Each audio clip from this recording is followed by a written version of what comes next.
د تکواندو یو افغان ستوري خپل سهار په دې تمریناتو پیلوي. خو چې د لوبې دا تمرین بشپړ کړي، ذهن ته یې لویږي چې شاپیرۍ نوره د خپل وطن ځلیدونکې ستورې نه ده. نو یوه ګړي د خپلې کورنۍ انځورونو سره زړه خوري. ورور یې نوید ورسره تر آلمانه ملګری و، پر هغو لارو چې خورا مرګونې دي. دوی ټیک 8 میاشتې د یونان د کډوالو هغه کم کې تیرې کړي چې له سمندره روغ وتلي کسان پکښې ساتل کیږي. بالاخره راورسېدلم یونان ته په هغومره مشکلاتو کې. بیا هم ما غوښتل چې په هغه هېواد کې پاتې شم، نو هلته ژوند وکړم.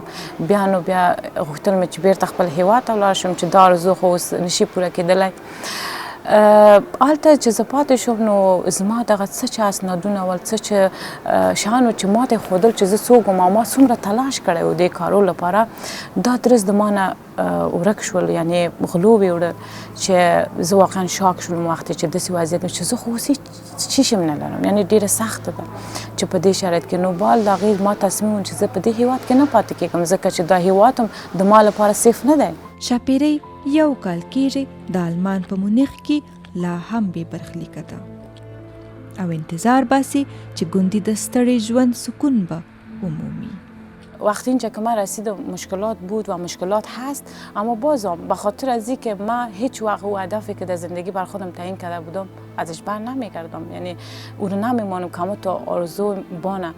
کوشش میکنم اینجا دوباره بخیر تکواندو رو شروع کنم، دوباره فعالیت کنم، درس بخوانم تا هر قدر مشکلاتی که من ضربه زد تا بگویم که نه من میتونم.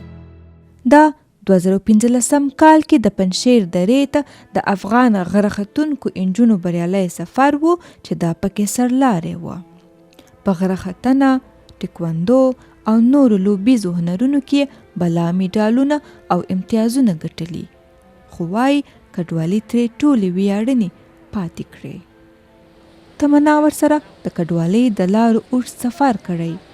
وایي نه مې لورېږي چې د خپل هېواد یوه اتله لوبغاړې په دا حالت ګوري.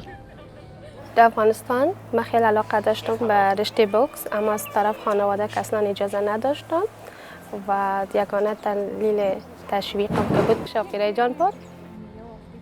شاپیرۍ دلته په آلمان کې د ژوند تیرولو په هنر پسې لالهانده ده.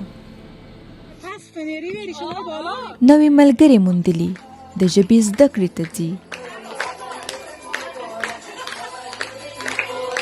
او هوډ لري د پاتې کورنۍ لپاره هم د خوندي او هوسا ژوند په لټه کې سي. خو چې مې وپوښتله د افغانستان راتلونکي ته څه هیلې لرې، خپل احساسات یې کابو نه کړل. برای افغانستان خودم ماندیم که چی بگویم، چی آرزو کنم برای افغانستان. آرزوی کنم که برآورده نمیشه، چرا باید آرزو کنم؟ من خیلی آرزو کردم اما متاسفانه هیچ کدامش برآورده نشد. من تا آخرین لحظه میخواستم در کشورم بانم، اما چی شد؟ و امثال من دخترایی که ماندن، ببین چقدر مبارزه کردن، بازم کلشان آواره هستن، امثال من، امثال خودت، امثال صدها نفر دیگه. دا احساسات د هر افغان کډوال د درد داستان دی. شبنم الکوزی، دویچ ویلا، مونیخ.